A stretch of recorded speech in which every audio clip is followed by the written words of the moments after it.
Good evening, everyone. Before we start the webinar, I would request you all to turn off your videos and mute your microphones. In case you have to ask anything, please use the chat box. We will try our best to answer your queries. Antahakara is a non-profit group created to spread awareness about mental health in the society. As students, we recognize the taboo associated with mental health issues amongst people of all age groups and the need for there to be awareness, knowledge, and education regarding the same. With this in mind, the Antahakara group was created. Today, we are organizing a webinar on mental health and law. We are joined by two esteemed speakers, Advocate Hemant Kumar and Advocate Arushi Antwal. Hemant Kumar graduated from University School of Law and Legal Studies, IPU, with a BA LLB honors in 2012. Since then, he has been practicing independently in Delhi. He is the founder of Chambers of Hemant Kumar.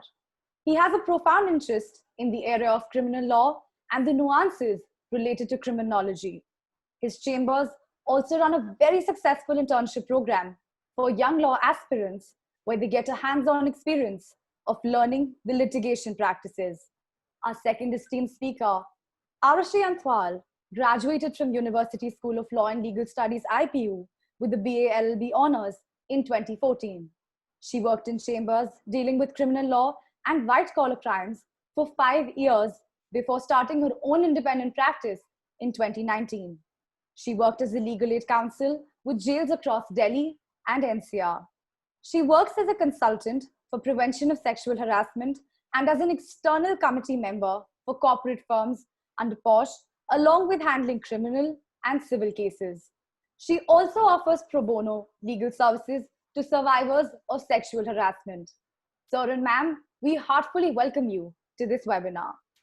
On this note, starting with the topic itself, what do you have to say about the relationship between mental health and law? Hi, Kanuvia, thank you. So mental health and law go hand in hand together. So the two aspects are, first of all, law has for its own easy functioning has to incorporate the essentials of mental health to ensure that, because the idea of giving out justice is based upon the appreciation of certain element of facts by people who are involved in the entire functioning of the justice machinery. For that, the law has to ensure that the people who participate in this process also maintain a good sense of mental health. And because the idea behind law, to have law incorporated in the first place, is to ensure that the people who are bound by the law, who willingly, voluntarily give up to agree to follow the law, are also protected by the same law. So not only law encompasses the entire picture, how to ensure that people who are suffering from mental illnesses by the law itself, but also those people who participate in the process of law, their mental health, how is it ensured, how is it up to the mark, how is it, in a situation that it imparts law to those people who are in need of it. Arushi ma'am can answer it. So just adding on to that, we can always say that law never functions in isolation. And and it always caters to all the subjects, all the realities of the physical world that it lives in. It is not something of an idea. Law is not an idea which exists in isolation. It is something which it takes from the society. So law over time has considered considered mental health, physical health, and has included provisions which deal with the same. And we have IPC, which deals with sense of insanity. It has a defense of that. We have Indian contract law. It speaks a bit about that. We have your HMA, and obviously we have Persons with Disabilities Act, and we have a dedicated act in itself, the Mental Health Care Act, which is totally dedicated to mental health of the citizens of India. Ma'am, can you please elaborate more on what is the role of mental health in the legal profession? Do you feel that we are lacking somewhere and we shall focus more on mental health of the stakeholders in the legal profession, as has been rightly pointed out by CJI Bobre? So basically, what has been your personal experience as legal practitioners? So I think coming on the first part of it, as So I think first we should definitely speak about the acts, sir. You want to take that ahead? Do you want to speak about the acts that are present, mental health You care can you acts? can you no, you can start with it. I'll come back to the second part of the question about mental health for legal professionals. Okay, okay. So I'll speak about the personal experience since you know that being a lawyer and as you are a law student as yourself, so you understand that it's a very demanding profession in itself. You understand that that a person who is entering into a legal profession, their physical and mental well-being are at stake at a lot of times because of the forgiving nature of the same. And in my personal experience, I've been lucky actually to have worked in chambers which do not have that rigorous work hours. But it's very common to have law firms or to have chambers which have working hours extending to 16 to 18 hours. So you can totally understand the pressure. You can totally understand the work life balance which does not exist in legal profession per se. So yeah, that is what it is. And obviously CGI Bodbe has correctly, this is a very hopeful situation we are in, that the Chief Justice of India is talking about mental health care, because it brings things into mainstream. It The entire process of law has been to avoid stigma to the same, to avoid stigma into mental illnesses that exist. So a Chief Justice speaking about the same really encourages more engagement into that topic. It starts a conversation actually, that the welfare of a lawyer is not only included in should not be talked only in terms of physical but also mental well-being. Sir, what would your view be on the same? Yeah, when it comes to personal experience, I do not agree with Aushi here is that she has worked with me for a while and the working hours was rigorous. She's just being too generous to not acknowledge that. But okay, I'll give an example because we do a lot of litigation, how this works. So because courts start at 10 in the morning, we have to be, up and ready by 8 o'clock in the morning to, pack our bags and get out working. By the time we get back to our office, it's already 5 or something. When we get a chance to sit down in the office, that is when we start preparing for whatever follows on the next day. It easily continues till 10 in the night, and that's a a very modest time that I'm giving you. After this, after you've done your work, what happens in the court? Even if you prepare very well, what happens in the court for someone who's into litigation, you have to think on your feet at all times in the court. So just imagine the pressure that you're going through because you have 5 hours to prepare, let's say, for whatever happens the next day. And then there are so many things that you have to think on the spot. The level of anxiety, the level of stress that you have to go through for the entire day is tremendous. I remember that there was a point of time when the first thought when I got up was about a matter that I had to do the next day, or the same day. And the last thought before I went to sleep was of a matter that I was supposed to take up the next day. And with this sort of stress, functioning definitely also is impacted. It probably helps also develop a strong personality in that sense, but it also impacts you immensely. Uh, so mental health of professionals, I believe is, there hasn't been much progress in this respect as yet, but every legal practitioner requires an immense, an introspection into how they think, introspection into how the mental well-being is because of the entire stress that the profession gives you. Now, these Mental Health Act 1987 and 2017, both of them are, they were acts made to protect the interests of those people who are involved in society in the daily functioning and how their mental health issues can be addressed. 2017 Act is a leap forward from what the 87 Act was because it obviously has a lot more to cater to. It had a sense of empathy which on a greater scale than the previous act, it understands the vulnerabilities of the person who's suffering from these illnesses, who's suffering from these issues, and allows them a chance to take control of themselves to the extent that they should. At this point, what I believe how this works is that people who are suffering from these mental illnesses have a chance to approach and secure decent mental guidance, mental health issues, the guidance to mental health issues, and to have their issues addressed with a sense of autonomy to the extent that they can choose to a certain extent as to how would they want them to be addressed. So that's broadly how, Mental Health Act has played an important role in what's the mental health situation of people around. Just adding a bit to it, like when we speak about the legal profession, I don't think we can exclude other stakeholders in the same. We cannot exclude the litigants who have to come to the court, who have, especially in family court matters. So I think you will be able to elucidate more, where a person in a family court comes and sees the things that, or suffers, mostly, especially if it's a custody battle. And especially if a child is involved, the mental health, the mental toll it takes on a person to come to the court, hear things, read things that might not be, civil to be even said in court.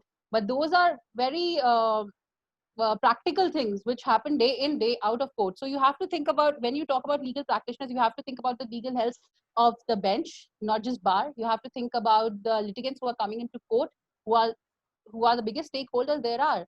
So yes.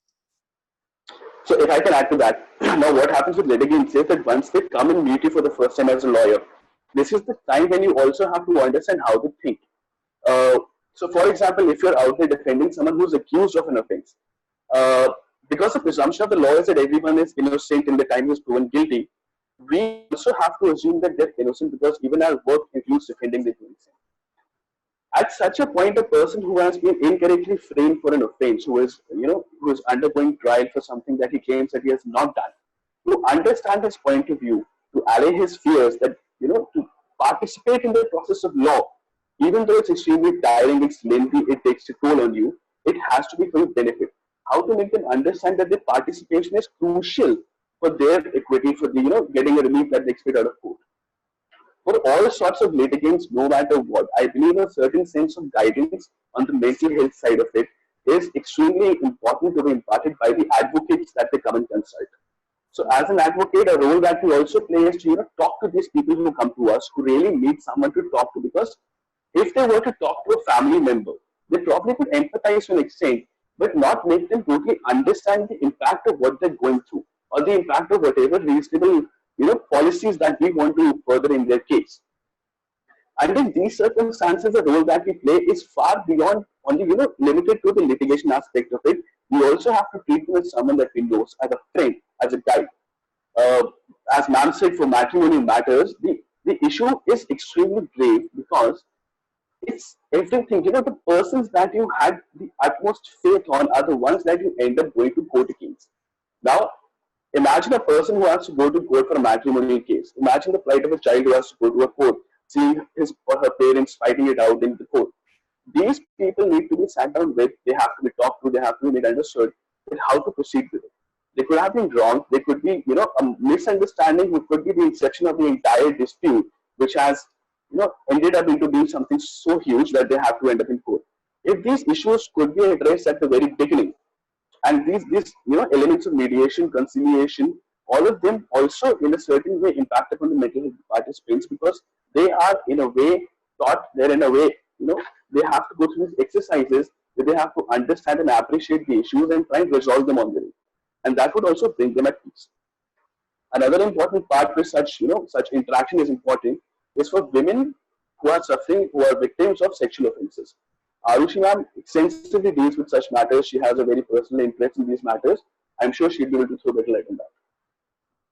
So of course, when you deal with such cases where sexual violence is included, it's imperative that imperative upon us, as well as on the counselors, or as well as on the mental health practitioners, to provide the mental health cares that they need. It's imperative that they are provided the same.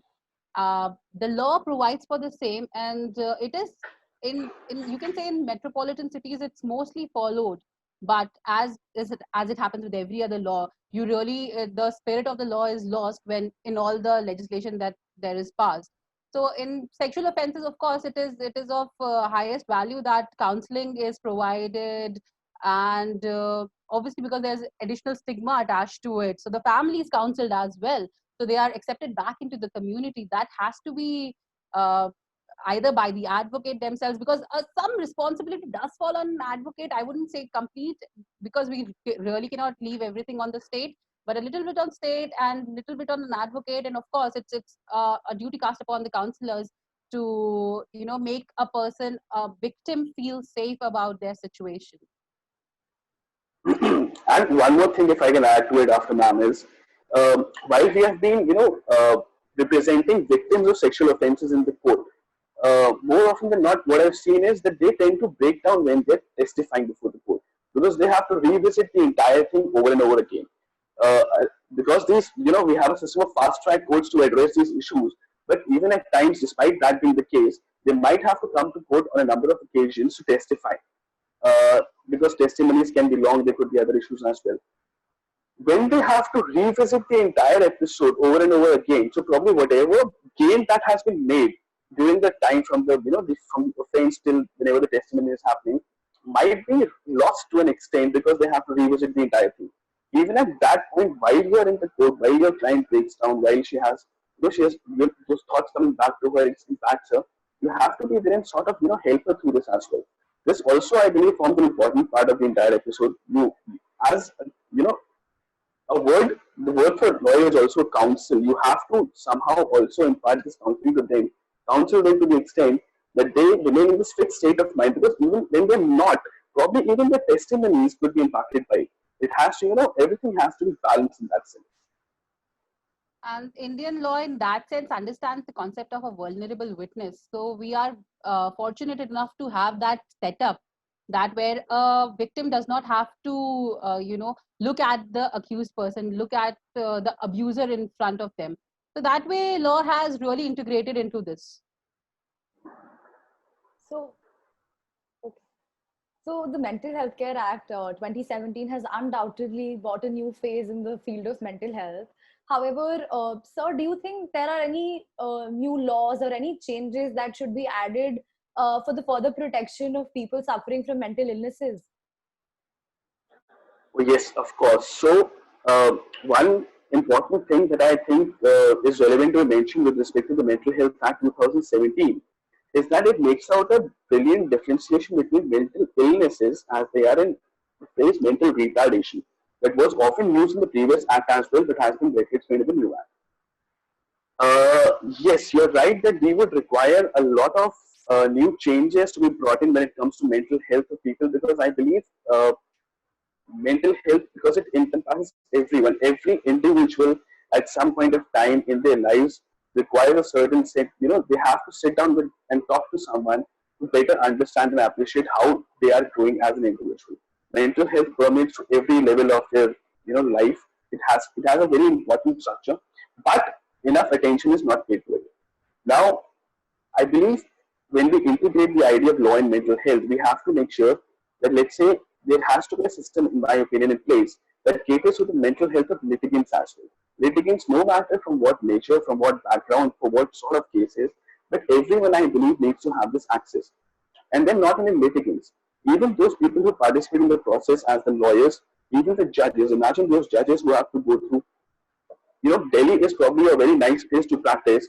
And a magistrate perhaps might have to deal with 50 or 60 cases a day. But think about places that are outside Delhi where magistrates have maybe 100 or more cases lined up every day to be heard.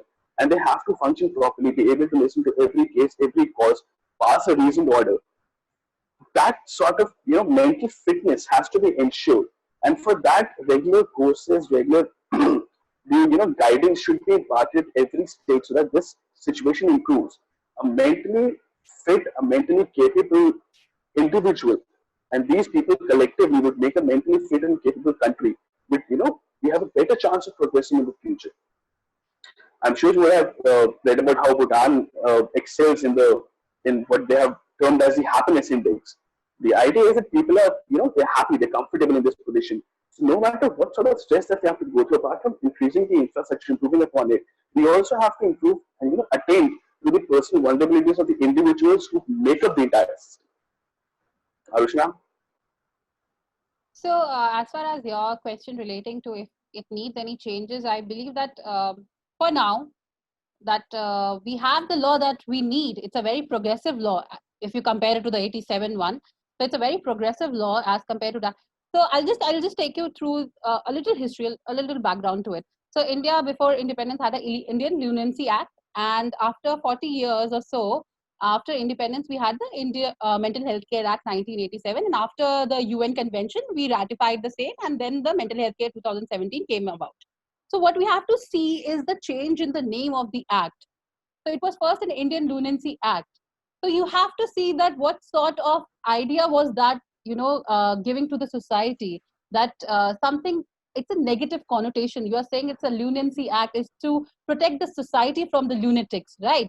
And eventually, after 40 years or so, they finally decided, oh, we need a mental health care act. It's not only the public at large who has to be protected from lunatics or insane persons, but lunatics and insane and other people suffering from mental illness who need protection as well.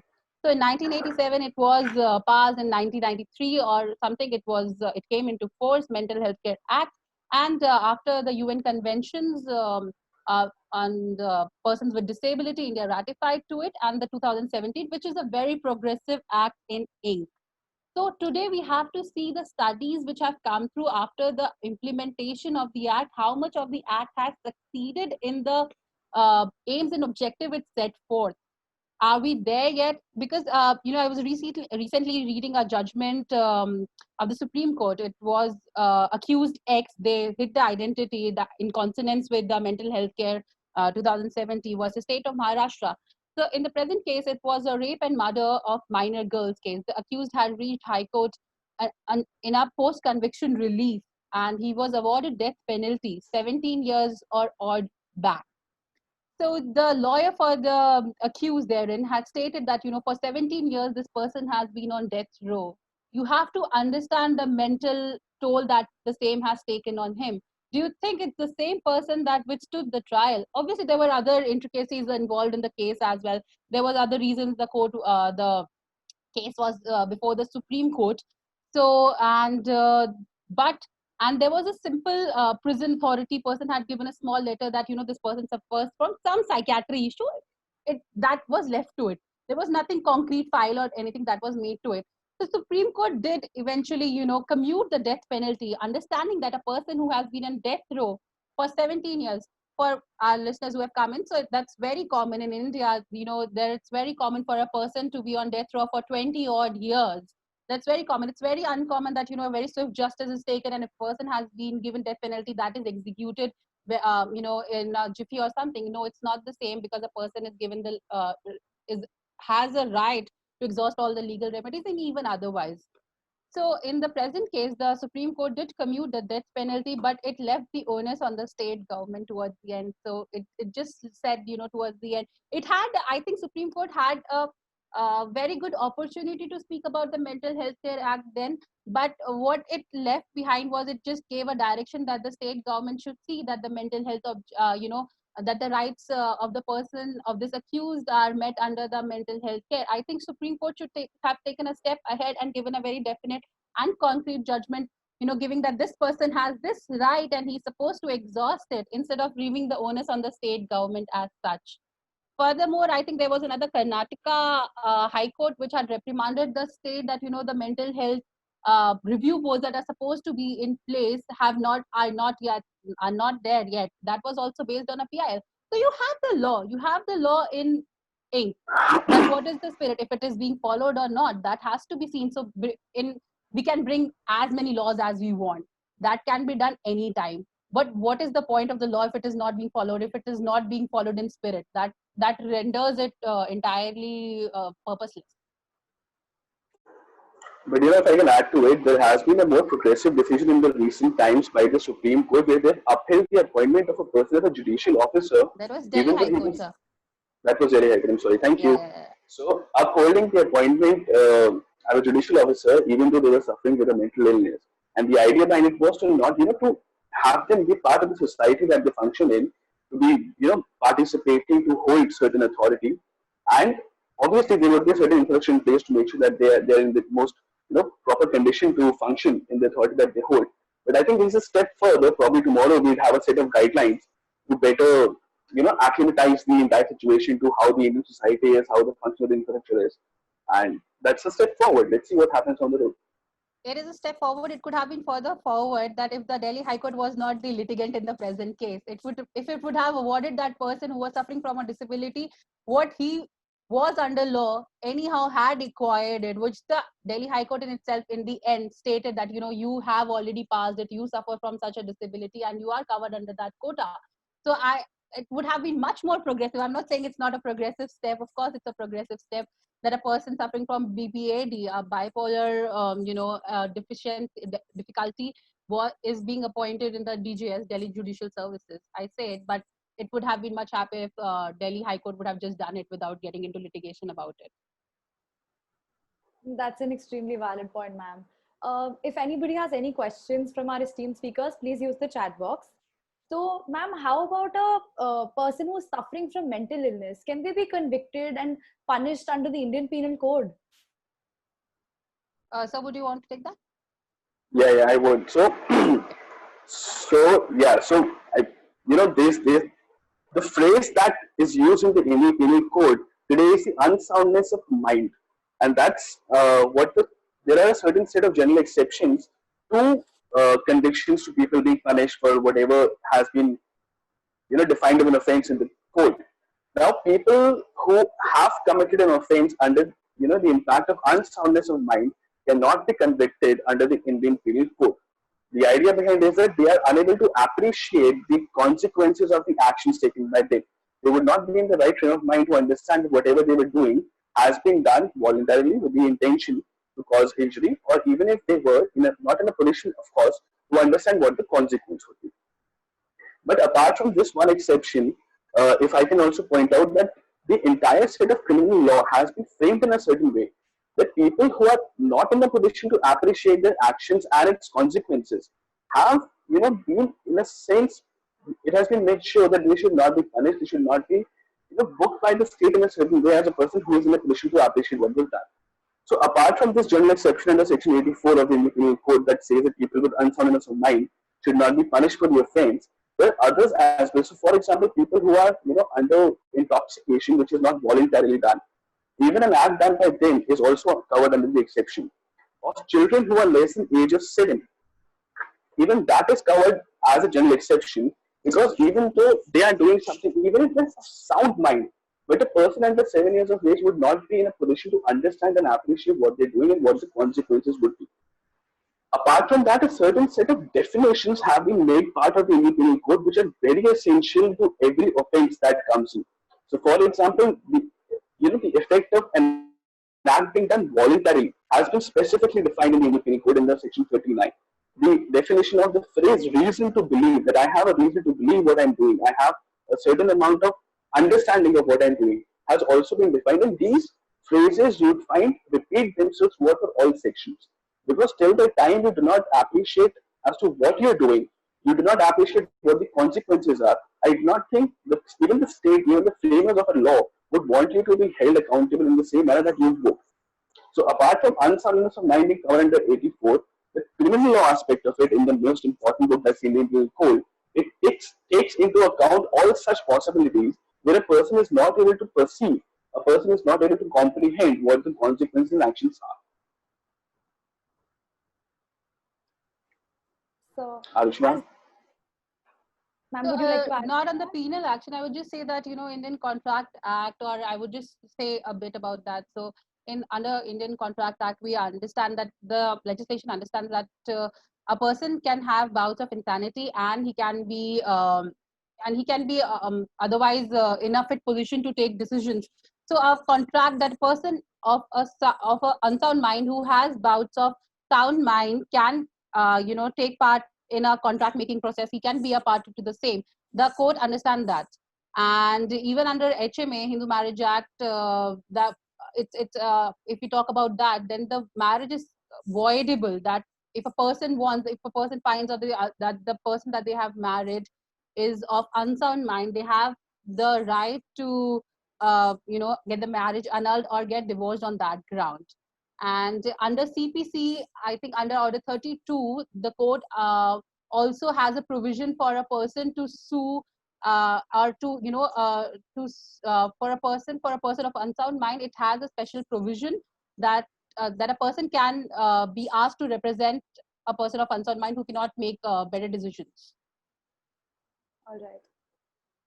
As many people from the mental health care background have joined us today, can you share the professional ethics which are mandated by the law, and if there is any specific liability that would exist on their part in any certain matters? So would you like to go with that question? I'm sorry, this is for me. Arushi, I can start with this. Okay.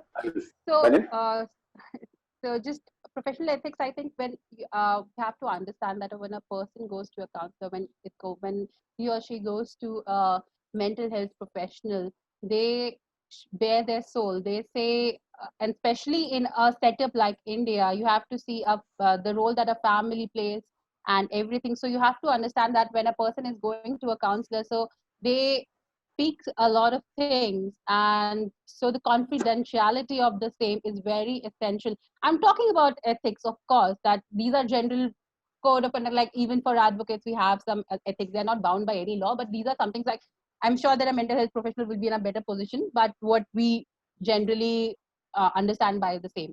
So confidentiality for such matter, asking for consent, giving them the information, giving them the correct, for a mental health professional to give the correct information to a person. Because I think infantilizing of an individual is done a lot in our society for a person like, especially for a woman, or even a person who has reached the age of majority in our system, in our family system. A person is not really made to feel like an adult. So that's an ethic that I think the counselor or psychologist or therapist, whoever it is, has to follow, that to give the correct information to the person, to keep the same from the family if the person so wishes, and to ask for consent before prescribing any treatment, to make the person understand that, this is the course of treatment that we are going to take, and this is how it is going to be. So yeah, basically these are the professional codes of conduct that you can say that. And I think I only remember one for now, that when, like, under protection of children from sexual offenses, that if a therapist or a counselor, anyone, actually person in authority, comes to know that an offense is being committed, so they are mandated under law to come forward with respect to the same.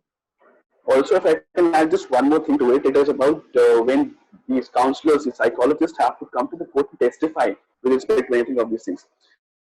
So now an important fact we need to understand over here is that a lot of these, the results that they arrive at with respect to someone's mental health is based on observations, appreciation of the conduct. The metrics regarding it are not as strong as perhaps you would want to have a regular medical ailment per se. So now, whatever comes to the court's knowledge is also based on the opinions, the observations of the mental health professional.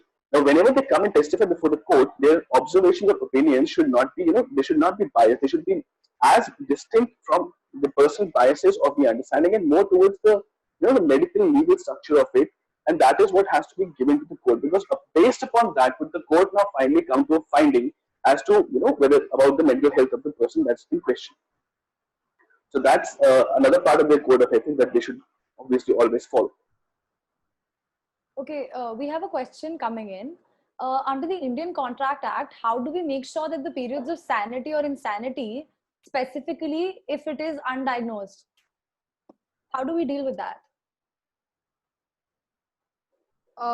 So it's very difficult to answer such questions which are bereft of any other facts, actually. So in litigation, it's very difficult to answer questions which do not have any other supporting facts to it.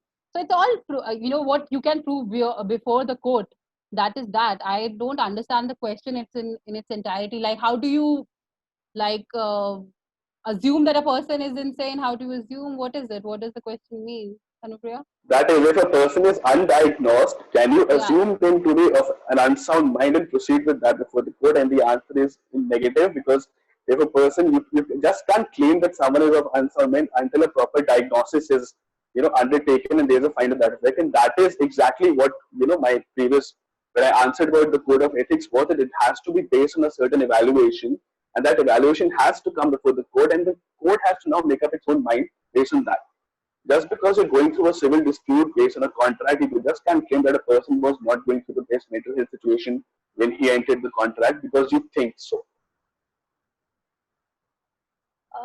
Shubham, can you please unmute the person who's asked this question? They want I would like to add more inform everybody in the audience that you may not be allowed to speak. Please resort to the chat box to post your questions. Thank you very much. And ma'am, we have one more question coming in. That does the court give the defense of insanity? Like, how often is it that if you're pleading insanity, you would be like actually given the defense for it? I do not have the statistics at hand, obviously, with respect to that. It's a very general question to so to say, and but obviously, you resort more often than not in Bollywood movies to that. But if a person is suffering from that, of course, then it will come into play. Now, again, just let to add one thing to it that pleading is to state something before the court. You have to have something substantial to corroborate what you're saying. So just because an accused goes and tells the court that he's suffering from a certain mental health issue does not mean that the court would agree to the finding. They'd have to go through a diagnosis for that. Only once a professional has arrived to the finding would the court act upon it. Then would come, the other set of questions was this unsoundness of mind as claimed grave enough to impact upon his acts or not? Would he know the consequences? Would he know what he's doing? So, the question is slightly general in nature, so probably a good answer would not be forthcoming. But that's broadly how it functions. Okay, so one last question.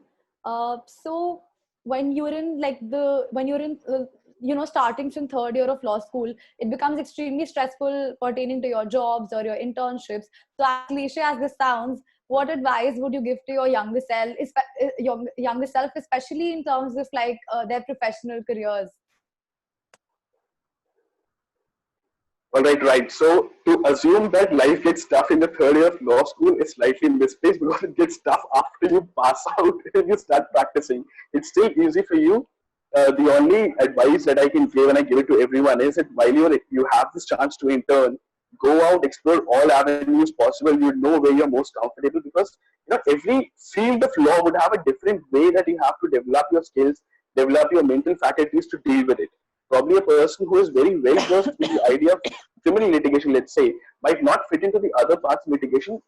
It's not so easy to transfer between these fields, and it takes a lot of time and effort.